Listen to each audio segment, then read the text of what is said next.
Flix is an application egenda kubanga Netflix eri worldwide omuntu yenna wonna waali mbadde njigobera emyaka ng'esatu kitundu egenda mwena si application enyangu okukola because it takes a lot to do such an application eri international nga tekoma mu Uganda wokka.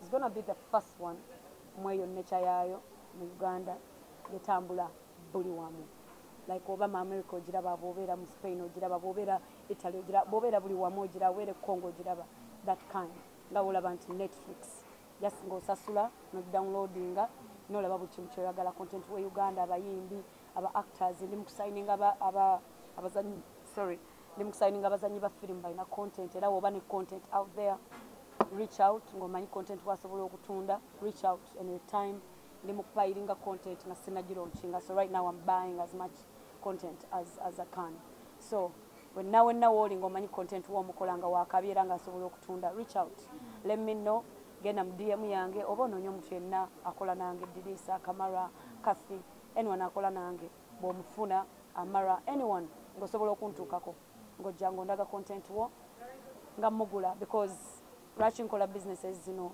I want to employ as many Ugandans as possible because even right now I employ more than 60 people a month so si kyangu naye njagala kikola so that obulamu bwange okukyuka kw'obulamu bwange tekigasa nze nzekka njagala creating a legacy ng'egasa n'abantu abalala ng'abayimbi tubadde tuteeka nnyo videos ku YouTube tubadde tuteeka nnyo videos naye nga tetufunamu nnyo kiri awo so njagala tufuneyo application tetumanyi percentage ki gye batusasulako kubanga mu business entuufu olina okumanya ku percentage ki gye bali mu kusasulako naffe tetumanyi batusasula 0.5 basasula 0.1 oba 1% kannaffe twagala tubeereko na application nga video yefuluma ne bakugamba views gye zikoma okweyongera naawe olinako eno percentage ng'oli clear njagala creatingira at business clear business nti bwenfulumya oluyimba lwange oba firimu yange oba comedy wange oba poet wange kyonna kyekiri oba life story yange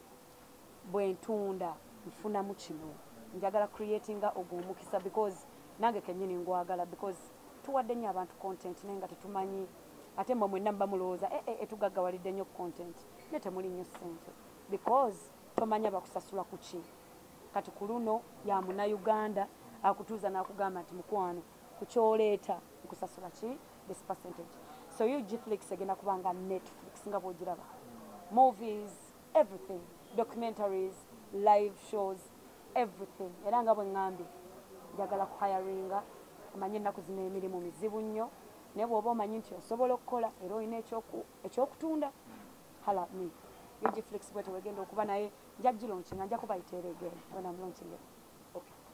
Omulabi yandyebuuzizza nti this is not of want to get answer but ogenda bikwataganya at the same time and are you planning for an honorable exit because many artists abatusookawo oluusi obalaba nga tubalese mumawulire ng'ebintu tebitambula bulungi but olina chance nti ng'okoze business ino is it your fallback position? Yes. You see yourself quitting this music career? I don't see myself quitting but to be honest toyinza kutunda kyekimu emyaka gyonna era otuuka ekiseera one oyinza okuba okyayagala naye nga manyi gakuweddemu oli myaka 45 so sigenda kubeera ku stage nga nkyagezaako okuzina n'abaana bato abajja ku myaka 45 nga natandika ku myaka 15 so ngezaako n'ekirala ebintu by'ensi tobimanya leero ofunye obulwadde nga bakugamba bwa bulago togenda kuddamu kuyimba kati ekyo we kibeerawo okoze otya kati nze saagala kulinda nga sirina yadde muntu ankubira ssimu kumbuukinga lyoke nzijukire nti saapulaninga so ekyo nakyo njagala kukikola nga nkubiriza abayimbi baleme kutunuulira just kweno moment oyinza okuba nga essaawa eno oyingiza ssente ng'omuyimbi naye watiifu olekerawo okuyingiza ssente ng'omuyimbi opportunities wafunamu ng'omuyimbi ozikozesezza bulungi okuwa retirement ekuwa emirembe. That is the question. So for me, ndabidde ku bantu bange, ndabidde ku bansooseewo, nenjiga mu byenjize, then nencorrectinga mu byensobodde, and one of them is abayimbi oluusi tulowooza tugenda kubeera mu kino ekifo emyaka gyonna naye si kituufu. So netegekera mu myaka gijja, but also not just for me, nga we nabagambye. Nze wendi wano, siri bubi, sobola okugamba omanyi ki, kankireke, naye nze saatondebwa bwentyo, sisobola kukireka. njagala kuwangula kuli okusingayo nga bwe mpanguza n'abalala abanniraanye nabo nga bwe bawanguza abalala ababaliraanye. So nze muntu akola nga njagala n'abalala bakole, njagaliza saagala gaggawala nzekka. So njagala creating zino opportunities nga bwe ngaggawala n'abalala nga bwe bagaggawala. Yeah. Where do you draw this charisma from? Because applications is one in Kampala nnyo tuzirabeko over time. 2016 waliwo Uganda Music, 2018 ne mu lockdown waliwo gye baali batujijika. Then abantu okwadeptinga, abantu ogenda an artist wakata muwomya ali ku YouTube.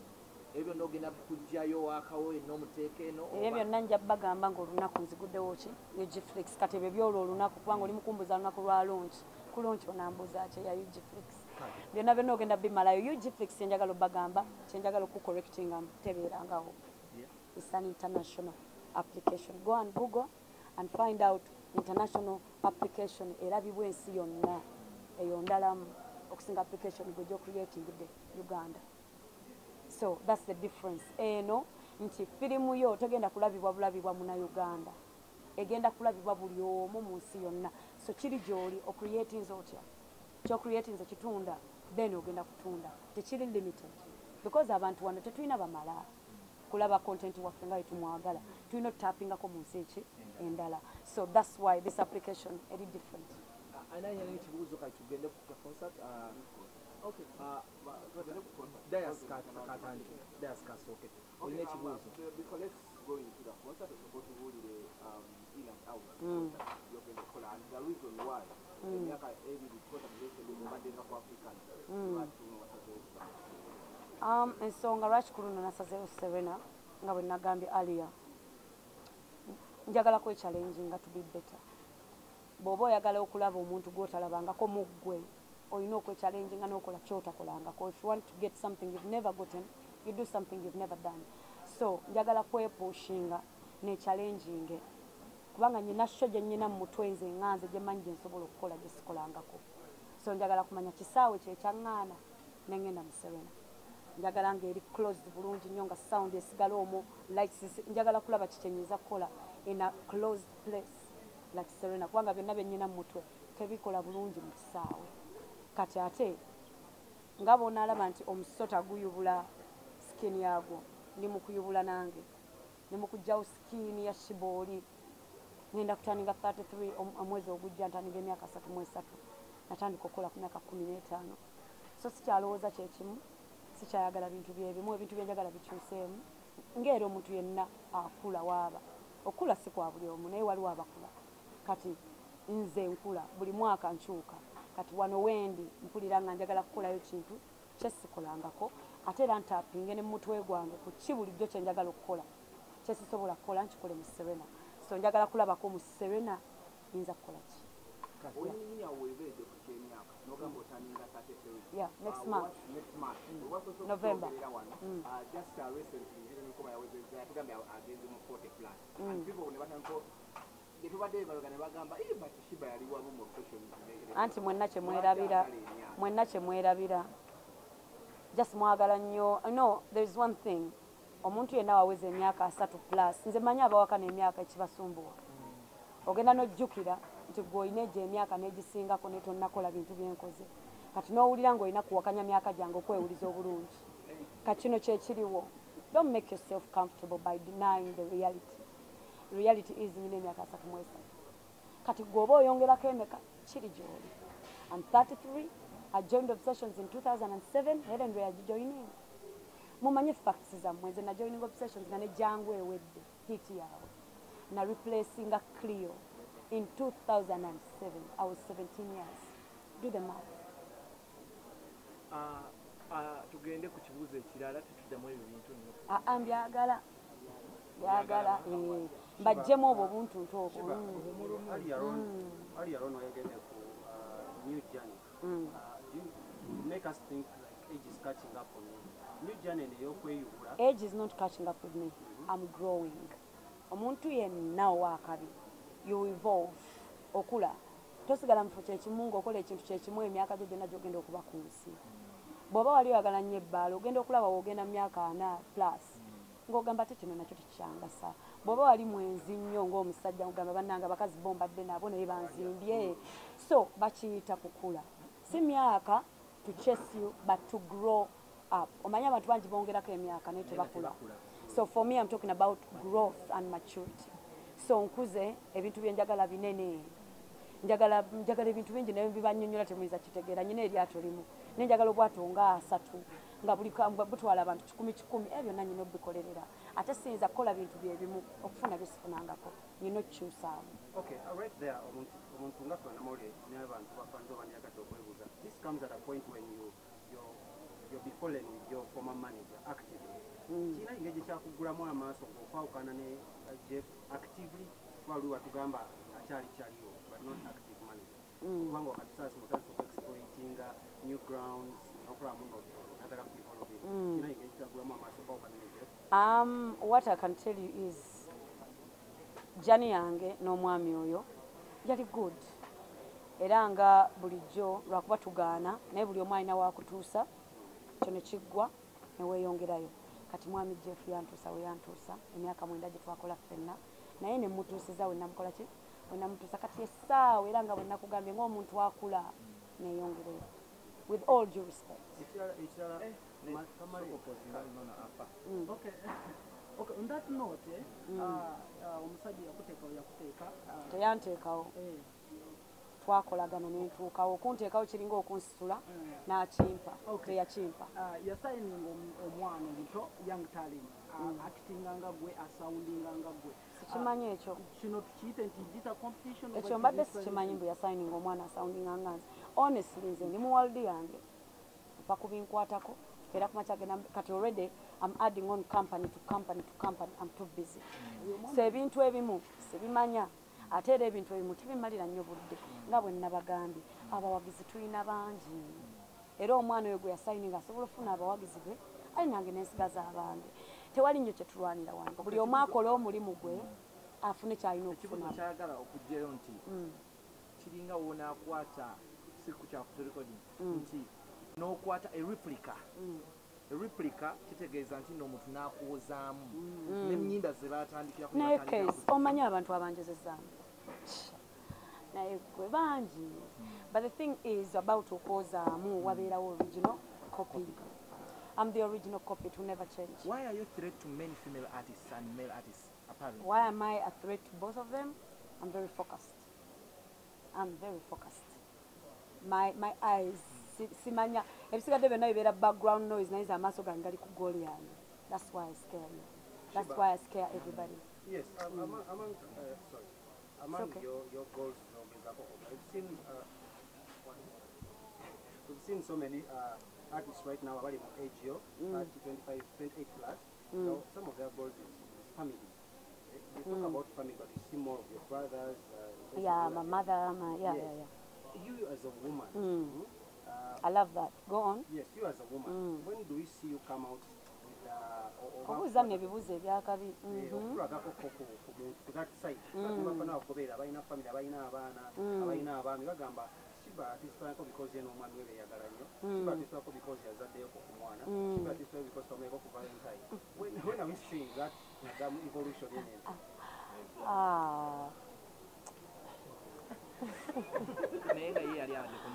This is the thing. Mwe temwawula privacy n'obutaba na bulamu. Kati mwe mulowooza because sibagamba nga bimwamanyiira kyoba obulamu sibulina mbulina bulungi nnyo nyina programu yange nze muntu wa planninga. Nze nava mu family nga muganda wange yafumbirwa nga wa myaka 15. Ne bamuwa omutwalo akameeza nga tolerako maama we ttaano alina abaana 5. I'm the last born. Muganda wange omulala ali awo Isma is an engineer gwenzirako aliwo amuddakawo ne muddako tannazaala. Okay? He's almost 36.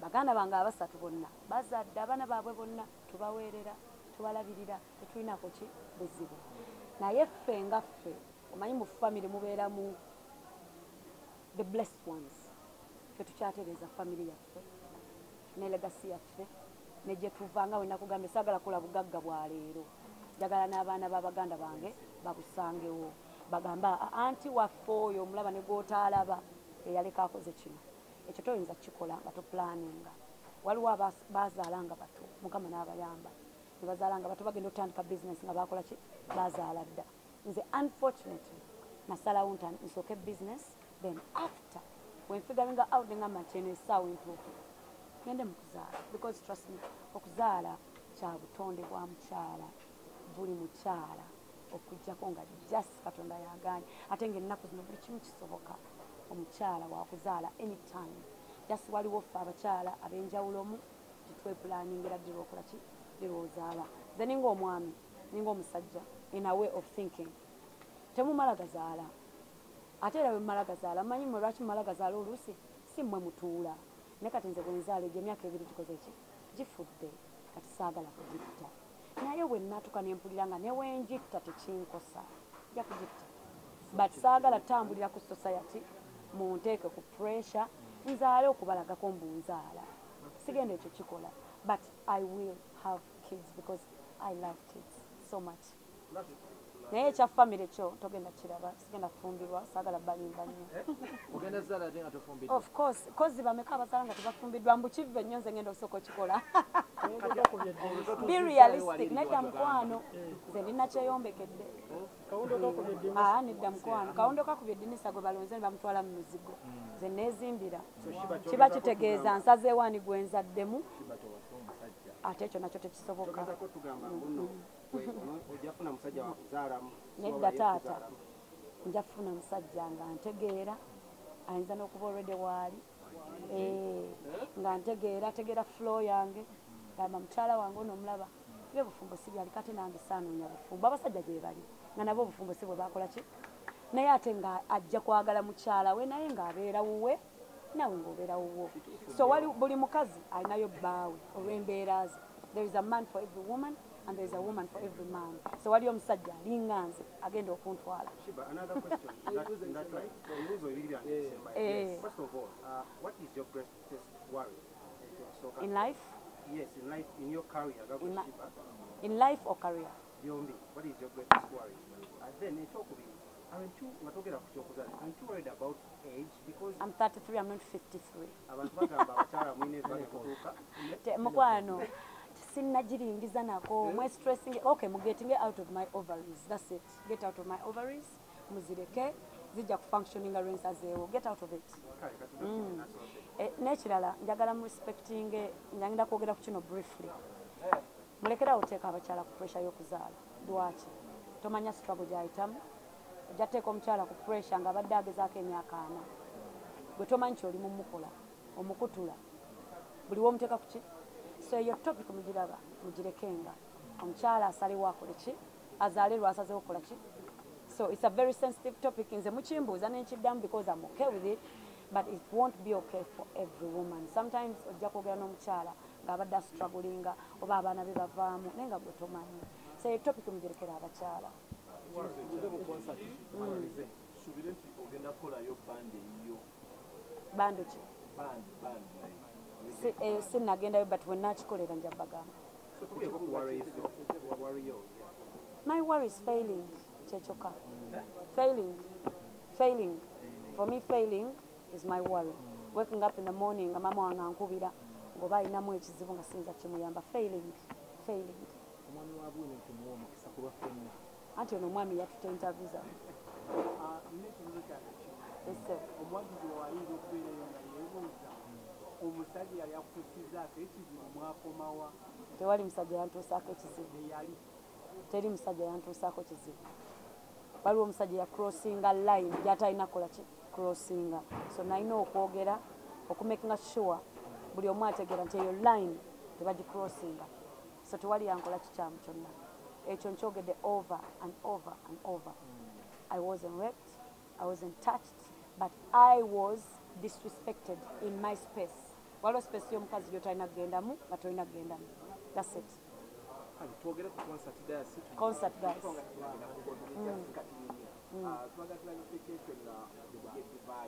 nagyogeddeko dda ebintu bye Dubai simanyi but my God twalaba nga bakwetoolodde abasajja ababadde enje netugamba shiba bamukutte lwanyambala ezibu ki kati ani gwe bakwata ate tebawerekera ne bateeka mulambo gini mwamulabawa no No. No, I was protected. Abo bali ba CID ba Dubai bawarabu bali protectinga until I leave Dubai bali bagala make sure ndi okay. That's it. Era babeerawo paka airport paka ibala banga nyingidde. That was their job. They were just protecting me. Simanyi we mukiyita. CID. Well, oyinza ogiyita favor. Thank you so much. Banange, my SHEEBAH. Hey, wakawulidde. Kwagala nnyo kale wetale, muwoomya, owoomya, oli wakabi nnyo kale byekole, muwoomya, owoomya, wabula onyumisa obulamu byekole gwe, mujje nga mwenda. Besho gye mutalabangako nange kennyini njewulira siyo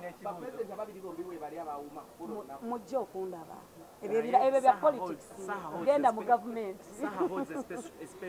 in my heart. You know why? Let me explain. That man is kind.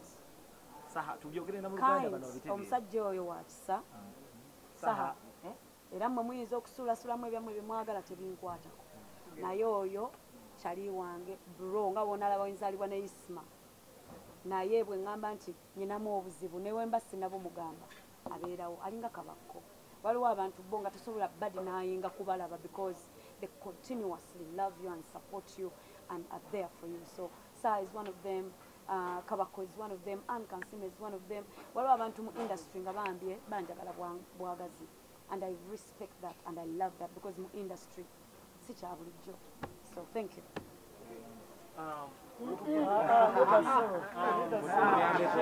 She's already here, man. This is one of those guys.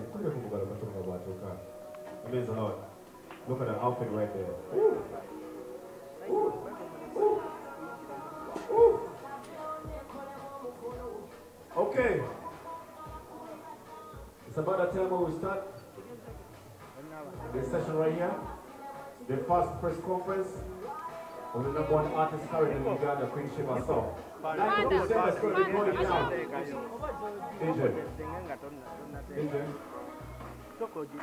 So 9th of December is going to be going down. We're going to be celebrating the Queen herself. But before I start, I want to thank our sponsors. But first, let me first recognize KT Events. It's going to be organizing the whole event, starting from 9th of December, Saturday, Sunday. The Queen will be telling you everything. So I want to thank MTN Uganda, Captain FM, Booking the One, Youth Power Solutions, and Westlake Mineral Water. Queen SHEEBAH is an ambassador right there. And Pepsi Uganda. I want to thank Holy Pots, TK Berry Skincare, Maestro Studios, UK Flix, and Your TV. Thank you so much for partnering with the biggest artist, Queen SHEEBAH herself. 9th December, we're going to be celebrating the Queen. So if you have a sexy mama, if you have your girlfriends, be your mama, it could be anybody. It's all about the ladies on 9th of December. So let's come here and celebrate the Queen herself. And before I let the Queen talk, I want to start from the sponsors. But to who's there who? To Mane who is who? And who is representing who? I think I need to start from, Okay, the Queen was talking there. For coming there. Thank you so much guys for coming. First of all, I know I'm not supposed to be talking right now, but I want to take this opportunity to say I'm so sorry for being late. Usually I say that I'm so sorry. I just wanted to apologize. Okay, that's good. Start to find an artist who will be the one. Here, do. Like let me start with the gentleman over here. With the mic, sir.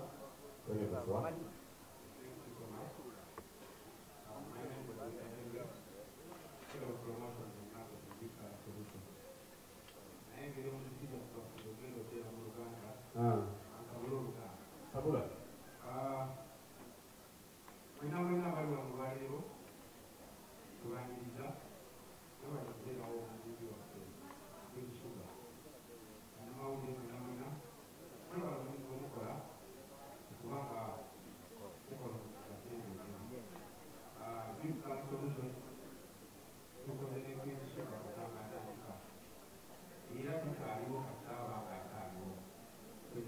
solutions kugira muweraho paka kwishiba zikala solutions zose kubanga wake kutoka kanga yena atenga ezikuwa kakanga kuyanzema kuyanzema katijuka solutions kama ni bagani tomato kandi jimanyi waberawo ekintu kyonna olwaliiro tuli mu kwishiba buli muntu anajja mu sho agenda kufuna ekirabo tubeera kati ate wano twayongedde mugonge buli anajja yenna ku sho agenda kufuna ekirabo aganayingire ate buli anaaba ayingidde munda era agenda kufuna ekirabo ekirala akyukala solution tugenda kubakukola tiketi ezo omuntu tusobola okukimukusaako wala atatambudde anajja era atuuka okuyitala solution tiketi ezo tugenda kubakukolereko katerebiye transport babaddemu tubawuyitala solution tugenda kubakukola ebituli olinawo etugenda okufuna tugenda kufuna chance abanawange enkofiira miti tugenda kuba nabo bamali abalina enviiri tulina enkofiira zamuzamwanyi tugenda kuba n'ebintu bingi nnyo kubyukala solution okubanga ekibulo kyaffe kibeera ekyompawalejjo ate tukyasize nga tugalawo omwaka gwa 2020 so tetubasuubiza tugenda kukola byamaanyi nnyo kakati omulimu waffe tugenda kuba tumwetaaga nnyo abamawulire bagenda kuba mwetaaga tugenda kuba tumwetaaga omugenzi njawulo bw'anaabanga atambula twagala nti ate singawuleko omuliro tumuleeteko abange okubamukyukala solutions nti essimu egenda kubeerako kwabange eno otulitunuulira erina kapasity ewera okuba kyasobozesa ate essimu 3 mulundi lumu olunaku so essimu ze zonna zonna zigenda kubeerako tetukomye ku ebyo tukimanyi nti omulembe ogulikuba iphone nettajja iphone kweri so era android naye kweri so omulembe waffe buli otunaaba tumwetaagira agenda kubeerawo so mama ekirabo ekyo okubamukyukala solutions tukusaba otusiime ate essimu zibeereko bwe bakwetagira tuyanzidde kweyanze Okay, thank you so much. Thank you so much. I think I need to go back to the gentleman, but I request, with the interest of time, and the son of country, and we started a bit late. We use like a minute and maybe a half. All right, thank you. My name is John Paul Mugwana.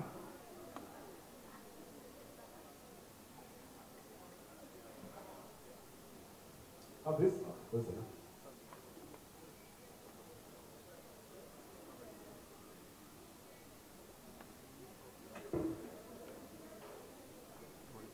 Okay, thank you so much, Crystal. My name is John Paul Mugwanya, the Promotional and Events Manager, Capital Radio 2015 Limited. I want to say thank you so much to all the media houses which are here for coming today, and of course also for taking in an extra 2 hours. I want to thank the Queen for apologizing for that. You know, media is it's a big treat. 1, 2, 3 things. And first and foremost, I want to say thank you so much, Katie. With Katie and Capital and Beat, we are one. So anything we see having Katie, with or without formal contracts, just a call away and then we get moving. So I want to thank Katie for coming up, for organizing such an amazing concert of the year, I should say, because it's the first time I'm going to experience at Serena.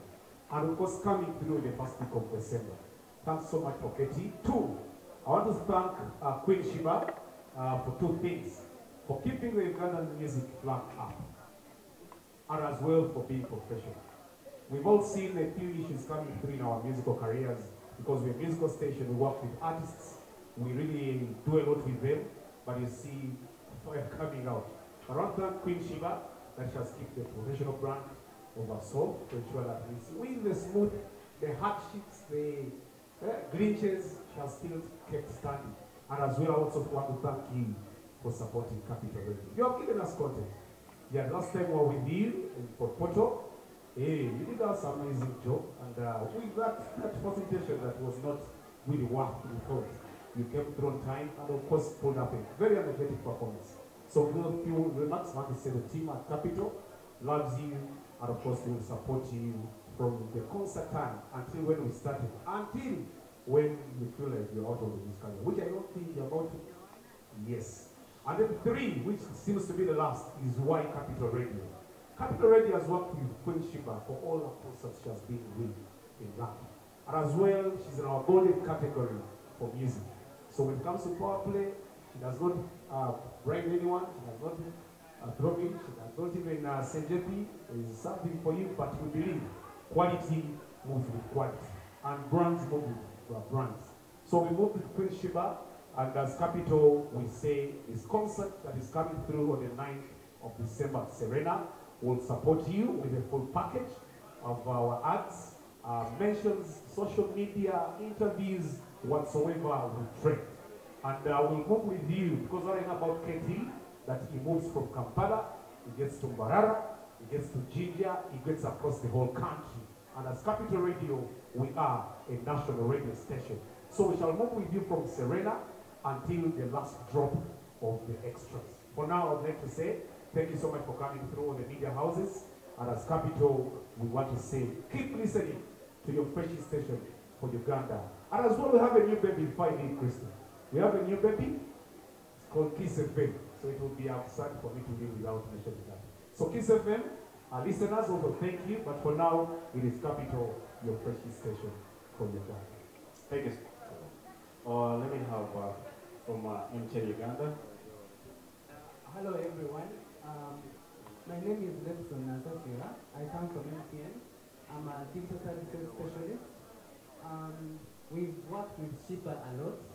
We built some of her music on 2 platforms, that is CRBT, Visual Quality, and then we also built for her the playlist, the music that she produces in apps like Tidal.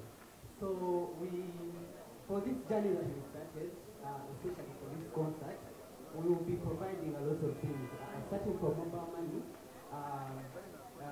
recording all transactions, for tickets that will be going through all mobile money, they will be discounted, as we've done for all the artists that we have we've been partnering with, and also we have something for the customers, that we shall be having a competition on TikTok, where anyone who wants to do it a song, or anyone who wants to put out a word out there, we shall give them 500,000 if they have the highest likes and they are putting the word out there, and they shall win also VIP tickets. So that's all we can offer. But also there is a lot that we've been working on. So we look forward to a lot of more of this and from all the other artists, and we look forward to working with everyone out here, and a great industry in the country. Thank you so much, representative from MTN, sir. Maestro Studios. Yes, thank you everybody. Good afternoon to you. Sassy, honest, electric, exciting, beautiful, awesome, and hot. That's how definitely I'll describe the queen herself. A true wonder of Uganda, a true gem that's being discovered. And on the 9th December at the Serena Hotel, it's going to be official that this is Uganda's biggest export to the world. And as Maestro Studios, being in the background with her, working with her day in, day out, ready to present to you, the sky can only be the limit. Donald Basake, Maestro Studios, thank you so much. Thank you so much, team. What a applause, like that. Good afternoon, everyone. My name is Tamale Kawaka. I represent Olingo Extra on the OTT channel. We're so very excited to be working with SHEEBAH on this contract.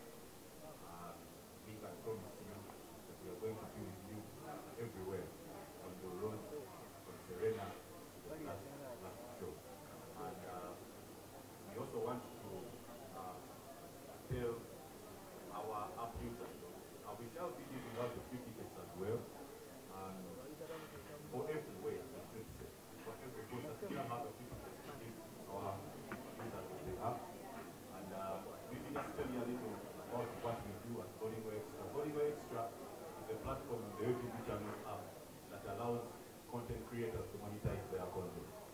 We basically ask for your permission to upload your content to our to our app, and people come and pay some money and watch it. We are currently working with musicians and comedians, but we still hope to add to the list, have poets, podcasters, show on there. Yeah, and soon, very soon, probably next year, maybe for your next concert, we hope to have the concert stream live on the app for people who won't be able to come to the clinic. So your fans in the diaspora can't take that flight back to Kampala. Probably the next show we shall have that platform ready for them to catch your show live. Thank you so much, sir. Let me have Mr. Simon. Panda. I love water. As we all know, I work out a lot. I sweat a lot because I'm always on stage dancing, using a lot of energy. So I needed a product to move with me and give me more energy that is natural as possible. And Westlake, and the ambassador, I'm literally, when you see Westlake, you see SHEEBAH. When you're drinking this water, you're drinking SHEEBAH. You're drinking Get you, Westlake is in every shop, everywhere, so please get yourself a bottle, and every time you're drinking it, remember, you're drinking SHEEBAH. Thank you so much. I think she's done the wrong thing, guys. Of Ann Consime, the biggest comedian in Uganda, and yes, I want to recognize the presence of Anita. Hi. I want to recognize the presence of Kaijuka Bass, the biggest stylist when it comes to Queen SHEEBAH. I want to recognize Mona Hidowe when it comes to the makeup. I see you behind right there. Chosen, I see you. Amelia, Namala, been told you around. I see Madame Didan. Hi. With the people, I see you. Every personality. Okay, Mudra, I see you. Bro, how you doing? KS Alpha, Summer Soldier, where for the people? Where's the Duabonuga?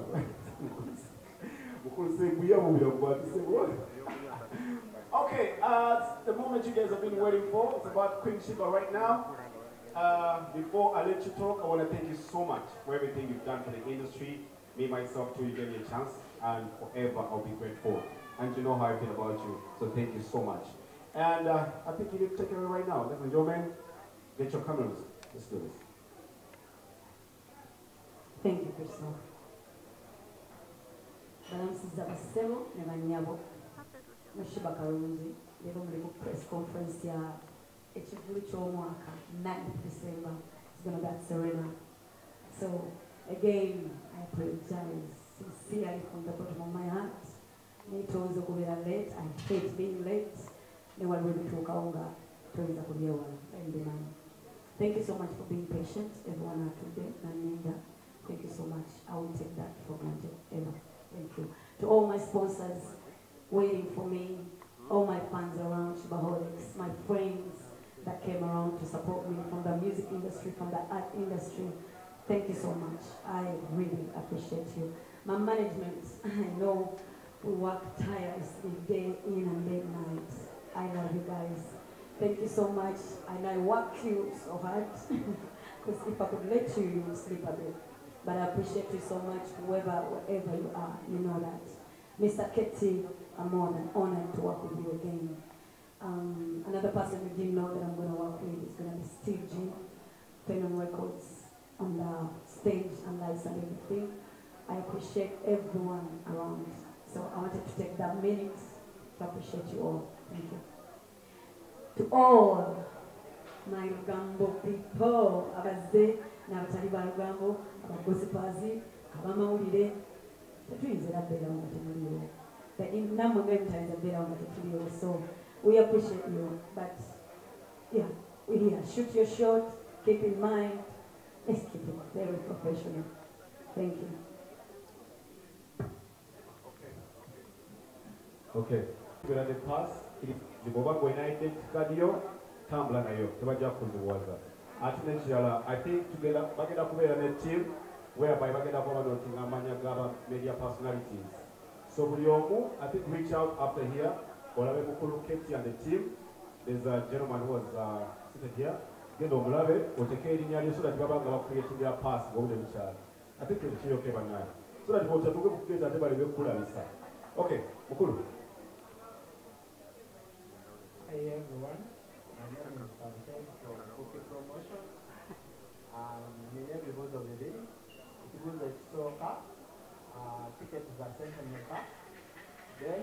ekibuzo ekirala simanyi oba basobola okiddamu but a little bit atunnyonnyola ku essaga eyabadde Dubai. Kale, better answer. Essaga eyabadde Dubai. I'm confused. Wabaddewo essaga? Bakuddize microphone ng'obulinnyonnyola because I'm lost. Waliwo ebyande ebitambuzibwa ku social media nti bakutte e Dubai. I have a feeling some of them will use a new ebikyamu ebirina okuntuukako, but God forbid, they're not going to happen. That was security, that was CID at Dubai. Bali bankuma home state so that I'm safe. Maybe because tekiri familiar, kyalabikanga bankutte, but they protected me from the word go till I get to the airport. Never told up airport. It was protection. It was all misinterpreted. Thank you. About the tickets? About the tickets, 3 million a table. Table egenda kujjako n'ekyokunywa, table omwami b'omukyalo bantu bonna abaguze table ejjako n'ekyokunywa, ejjako ne latte ekyokulya. So ordinary tickets genda kuba za $15, naye early birds abanguwa okugula bagenda gigula ku 10. So bw'oba oyagala kugula ku 10, gulirawo ticket yo kati. So those are the tickets, 150 for ordinary and 3 million. Million satu table, name 12 ordinary, then 10 go young, you know, ticket you right away. Thank you. Okay, so guys. Of course, the first thing everyone was worried about when I take our Serena was H42. We're gonna take our funds. I've done Africana twice, and I sold out. We also, this time, this show, and the show I sat with Mr. Captain, kwanga zilera shows and years cause nemusaba tukologo tuleme kukola sawa nzeke nini ekirungi mwami Captain apuliriza because nategeera vision gyendagala eno show si ya numbers zokka eno show ina kitegeeza nnyo gyendi ntandika jjani empya ng'obuyimbi so nina show gyendagala okukolanga nange sigikolangako ate gisobola kufuna mu kisaawe kulw'ebintu bingi technical issues oluusi bigaana ebisaawe oluusi kigaana okukuwa exactly kyoyagala so njagala close doors so that I can do exactly what I've always dreamt of and show with John Girota gyengenda okukola ku 9th ngirootedde emyaka gyonna okubanga ni mwana muto ebirowoozo byange byonna for the first time ngenda bikozesa ebirooto byange byonna with good people. I'm working with a lot of people. Abanyambako, Aziza Zion, Abirawo mu band rehearsals zange, you know, a lot of people that I'll be telling you about. So in a show, egenda kuba different. Ate waliwo twist yetujja obbagambaawo mu maaso. So trust me, abantu bange bonna abanayagala okundaba bagenda kundaba ku Serena. Thank you. Okay, thank you. Another question? Excuse me. Tetaliyo simulina because bafanzi bange bandaba bamanyi what I am worth. Bafani bange basasula bw'oba basabye emitwalo ena bagenda gisasula ate ne kuluno bamanyi wanti tusabye 15 tuli ku Serena ekintu kiri different kiri corporate mu katono olowooza fani wange sha negambibadde asatu babadde bajja gasasula banjagala bashibawolix wamate mujje. Thank you. I can't wait to see you, my fans. SHEEBAH live. Omuntu agenda okujjako olwo olunaku agenda kujja kulaba SHEEBAH. But of course, nkola n'abantu.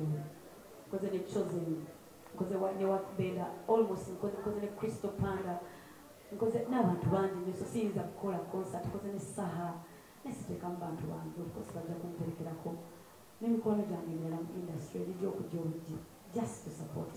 So trust me, si esho njagala obbagamba nti ono agenda kukola, njagala omuntu ajje bazze kulaba SHEEBAH naye ate oluwombo lwabasangayo akyakabinya. Just turn up, man, turn up. Okay, any other question?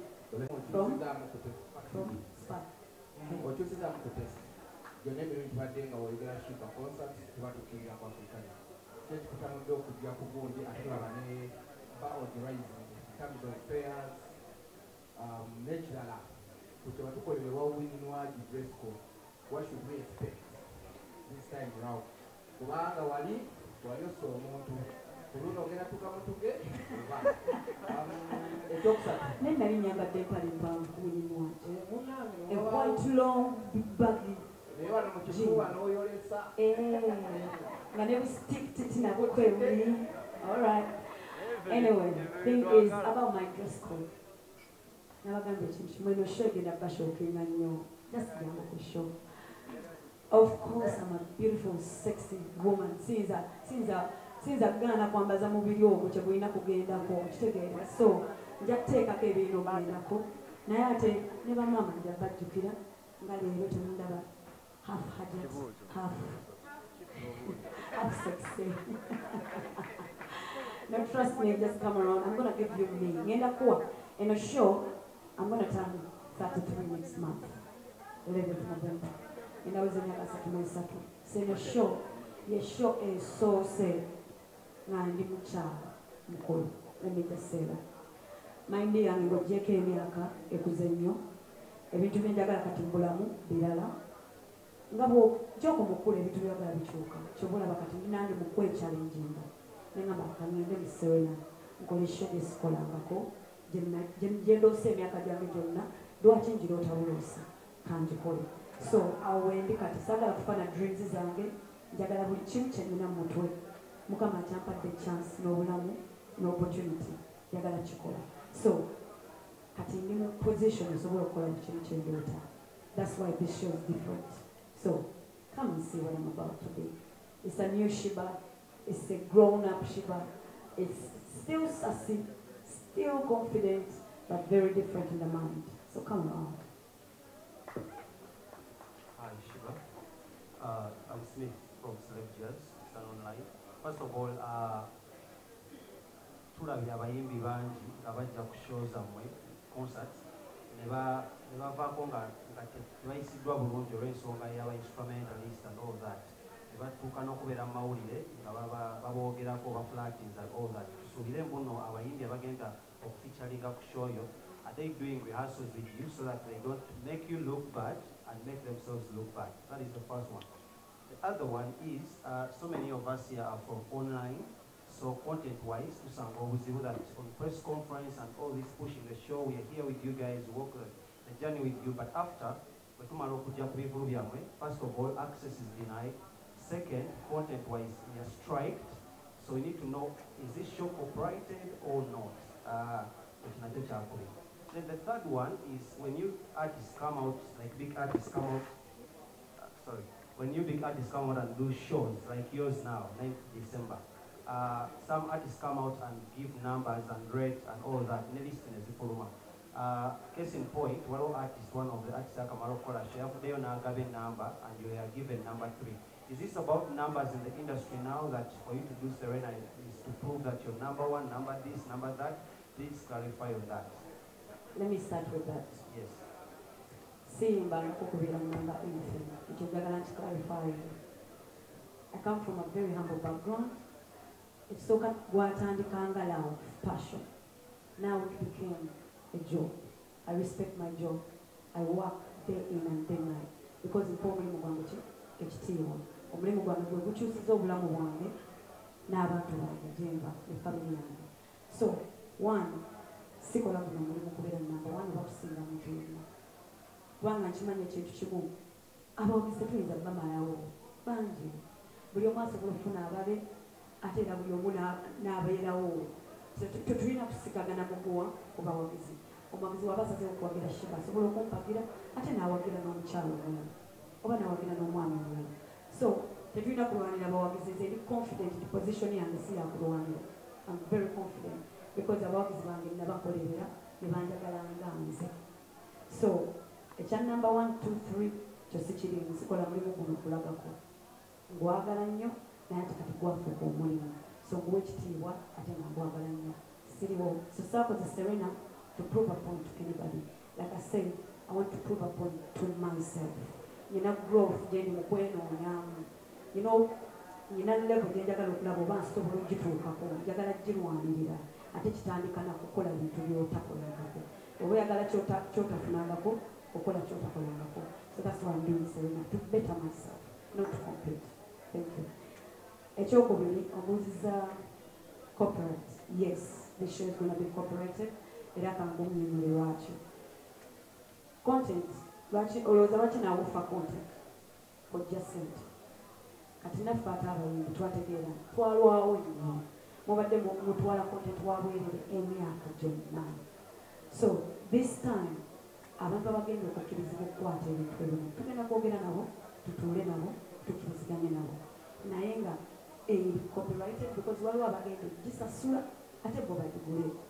So tetuyinza ate baguza kyetuwadde buli omu. So business wise tekimakinga ki sense. So oluusi tetubagaana kukwata content kubanga tetubaagaliza. There is a business line awo wakati nti waliwo amuguze content tuyinza kukwata omuwe buli omu. So wabeerawo contract gyoba osayinze. So nga nze already ngenda gitunda show. So nja kulonda mu ki ekyokubawa ekyekyotakuwa. Ekirala kyewambuuziza access. Access to? Oh, the media, the media companies, online medias and everybody for the concert. You actually always tell me access. This is the thing. Shares zimu teziri organized. Season na yezina. But I want an organized show ngeno gitwagala okukola. Era nange sigikolanga kena. Egenda kuba too organized. Nti tusazeewo abamawulire bajja bameka. Twayogedde nabo twabagambye nti ani ayimirira wa kubanga nammwe mufuuka ekizibu ku shows. Ne mudda mu maaso nga nabo abakazi tebakyakola ki? Tebakyalaba ate abasasudde okulaba. So tugenda kutuula nammwe bananga abantu b'emabega mutuyambeko please. Let's keep the voices down. Thank you so much. So nammwe oluusi mukyankalanya shows. So tugenda kuba organized tumanye nti press tuleeta abantu bameka nti bwe bati ababadde naffe nga batambula naffe nti kale ono okay. Tetugenda gamba nti ku yo TV tujjeko abantu bataano. Tujjagenda ku yo TV tujjeyo omu, tugende ebukedde tujjeyo omu, tugende ku NBS tujjeyo omu. NBS oyo gwe tujjeyo awe abantu be. Naffe kyetugezaako okukola tulina okujjuza media buli wamu. So that's organization. So wowe oyagala okukola kola eno show jangu abantu bange webali dirisa wandi. You know someone, anyone you know from my management. Tula nayo mugambi tukola olunaku njagala kukola. Then twogeremu tumanye twogera kukola oberere paasi yo. Wojjira okuyingira ng'olina paasi. Yeah, thank you. Panda. Several kansoke mpuddemu obuuziza about the live music. SHEEBAH has become of age. She became vintage, 10 years ago? And right now we are certifying her as Uganda's true gem, and that's why she's at Maestro Studios. At Maestro, ogenda kulira the Maestro's band, which mukigenda kubeera live, premium, gem, and for real, and a true product to the world. Mulindeko, 9th December, Maestro band, the Maestro Studios, and SHEEBAH. Okay, thank you so much, guys. I think we've come to the end of the press conference. There is a question you didn't answer. Sorry, and about that, ekyo ekizibu ky'ogambye nti oluusi tufuna ebizibu ne batwogerako bintuuseeko before because oluusi waliwo ekikyamye naye ate tewali agenda kimanya nti kiri ku bank. So that's why this time we're working with you. I'm very careful with who I'm working with. Of course, ebya Katonda tubimanya, Katonda yagera naye njagala kwetegeka manye that I'm working with the best so that I get the best. So everyone is doing rehearsals with you? Everyone who's going to perform on the show is going to do rehearsals with me. Yes. Okay, guys, thank you so much for the questions. First, just one question because we'll wrap it up.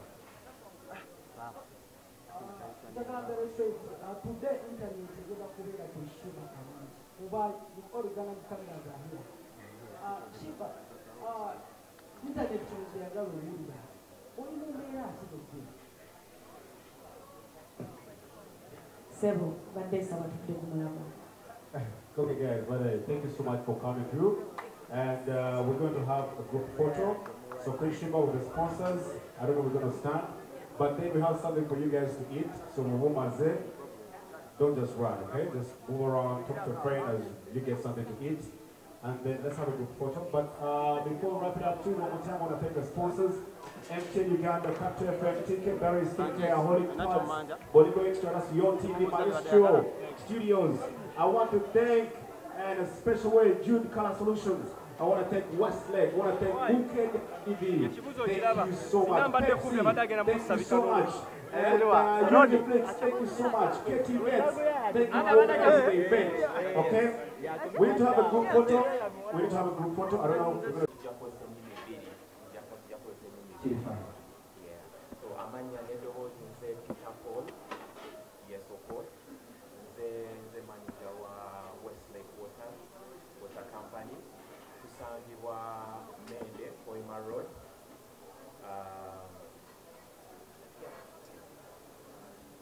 Osangibwa Mende, I don't understand your language, but I know you can briefly introduce yourself.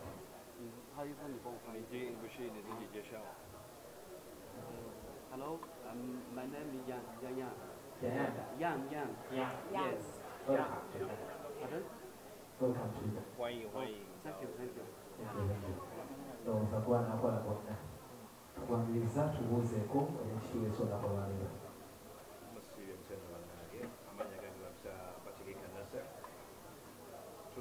Tufute ku Westlake yasayise nnyo okubasanga leero. On behalf of Westlake, tuze launching amazzi gaffe officially nti maduuka monna mwegali. Amazzi gano gali mbere mu kyenkana ki ate tunaba kugenda ku SHEEBAH yengayiye. Amazzi gano gasangibwawa, gakolebwa mu ki, ebipimo byenkana ki, tugeesige gatekwa wansi kuliko siginicha y'erinnya lya SHEEBAH Kalonzo. Omunnayuganda waaganywa ye yamunanga okola gatya Bwana Peter. Gano amazzi neyanziza nnyo. Gano amazzi gali purely natural mineral water. Yes. Purely natural mineral water. Tetwogeramu any preservative, tetwogeramu kintu kyonna, gali very, very pure and recommended. Nga era wotuna kacupa kange kuliko ne seal ya UNBS, meaning already gali certified. Tetusangwa mu buli town. Actually all over Uganda, we are all over Uganda. Yes, and for actually for those who want to be part of us, abagala okufuula amazzi, oyinza okujja mu ofisi yaffe, tusangibwa Mende, Wakiso, oba tuyita Musera. However, tulina ne ba distributors mu bifo eby'enjawulo mu Uganda wano. Tulina Elira, tulina Bruno, Embarara tulinayo Memba, tulinayo Nemugende, tulinayo distributor, Kachiri tulinayo Zaitun, Emachindye tulinayo Matovu, then Luweero tulinayo Farouk. However, we are open.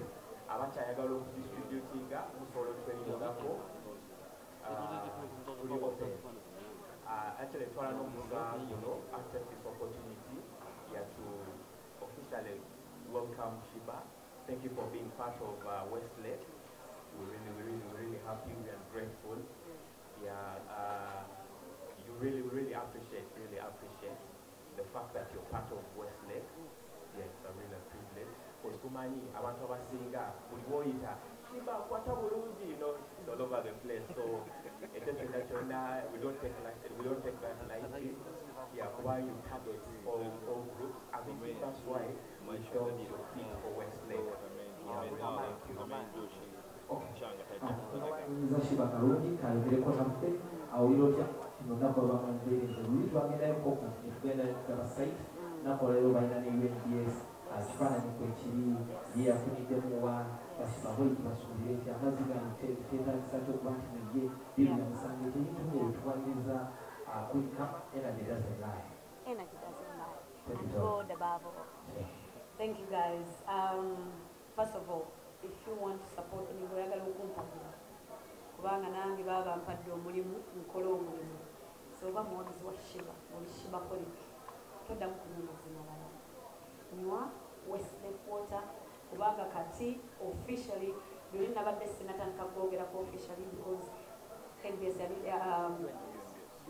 UNBS tenakola ki tenateeka mu ki stamp yayo, so it wasn't right for me to say it's on the market, but now officially it's on the market because buli omu akkiriza nti amazzi malungi tebuli kintu kyonna kya busagwa oba kiyinza kukutuusaako nga gwe omuntu wa bulijjo enkenyera yonna yonna oba obukyamu obulamu. So nze working out nnyo nga wena bagambye I work out so much on stage and off stage, but also n'obwongo bwange bukozesa nnyo. So no business gyesiyinza yadde okwekanya okukola because amazzi gali part of our life. Because bagamba water is life, toyinza kubeerawo nga tolina ki mazzi. Kati amazzi gano oba oyagala shiba buli wonywa gano amazzi omanya onywa shiba, buli wonywa amazzi ogamba nywa shiba wange ono shiba. Western Quarter mufune ku nusu 5 gano akatono ka 5, waliwo ecupa ennene endala ya 10 bagimpeko ya bagimpeko, waliwo ecupa endala ennene eno ya 10 1000 Uganda shillings kano ka 5. nga bwe babagambye mba mwagala distributors njagala kuwa mwami ono essimu abawere numbers ez'okukuba for the distributors abaliyo bagamba zika tugenda kusuubula amazzi ga shiba osobola ogayita amazzi ga shiba kyonna kyekimu Western Quarter gwe gafune because otawagira munnauganda muno nawagirani otawagira muyimbi wo gwoyagala onawagirani. So support me, support Western Quarter era be bamu kwa sponsors ba concert yange mainly ku 9th December because of course a part of me Shiba Karungi and Western Quarter now we are a partnership. So munda bala ba Western Quarter bola wa Western Quarter of course akafaananyi ka Shiba okalaba kwekali amazzi ga Shiba gowotukali ogabagamba bampa amazzi ga Shiba Western Quarter leero tuzze wano obagamba gali ku market kati osobola okugagula kubanga buli omu akkiriza tegasobola okugulibwa siga mutawaana tegaza kulekerabyabe bonna eyanziza nnyo eyanzeego. Ayinayo ku bibuuzo okuba nti natubuuza Shiba Kalungi. She's a business woman. Ayina holic parties, ayina erinnya yaganda okwogerako UG50 ebyo. Ekyo kankikuddemu eyo bizinesi yaffe tetuyinza ate kutuula ku TV tandiko gye banyonyola. That's between me and Western Quarter. Thank you. Opalidde mu ngeri emwolera webale nnyo nnyo baagala nnyo kali ku maduuka nga bwe bagambye 5 10 get your water right now okujjamu bwolina ekibuuzo ky'amazzi olina ekibuuzo ky'amazzi sebo njagala kubuuza Peter wetulengera emmotoka eziva ku kalamalongi naddala taxi zo ziriko sipiika ya esitule naye zino enguudo endala wakizo taxi tebaziteeka buli wamu mukwano goli wa salaamu naffe ab'emujene kano kaba amawulire ku konsati ne ku muyimbi atera n'atubulako katuke kadde esco tukwanyiza Shiba Karungi ayogerako ne Anita Kalakata Uganda News Bulletin.